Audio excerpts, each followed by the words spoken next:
Salam Indonesia. Anda menyaksikan berita terkini bersama saya Pradana Diputra. Kasus baru COVID-19 di Bali pada Selasa 20 Juli masih tinggi. Jumlahnya ada di atas 800 orang, bahkan lebih banyak dari sehari sebelumnya yang mencapai 837 orang. Pasien meninggal dunia akibat COVID-19 juga mengalami penambahan. Jumlahnya masih mencapai puluhan orang, sehingga kumulatifnya selama pandemi sudah melampaui 1.800 orang. Menurut data Satgas Penanganan COVID-19 Bali hari ini terdapat 881 kasus baru. Kumulatif kasus yang ditangani Bali mencapai 62.897 orang. Pasien meninggal dunia bertambah 23 orang.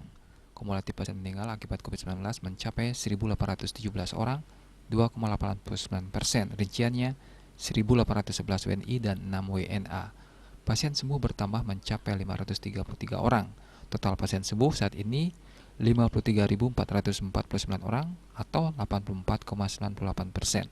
Jumlah kasus aktif yang masih dirawat maupun menjalani karantina berjumlah 7.631 orang, 12,13%. Mereka dirawat di 17 rumah sakit dan dikarantina di Bapel Kesmas, UPT Nyitda, Wisma Bima, dan BPK Pering. Di tengah tingginya tambahan kasus, bor isolasi terisi sebanyak 1.545 bed, 71,46% dari 2.096 bed. Masih tersisa sebanyak 551 bed, 28,54 bed. Untuk bor ICU terisi sebanyak 189 bed, 51,14% dari 267 bed. Masih tersisa sebanyak 78 bed, 48,86%.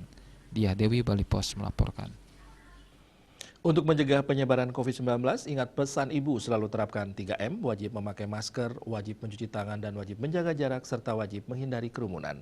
Dengan penerapan perilaku 3M, Indonesia segera terbebas virus corona menuju Indonesia maju. Tetaplah bersama Bali TV. Salam Indonesia.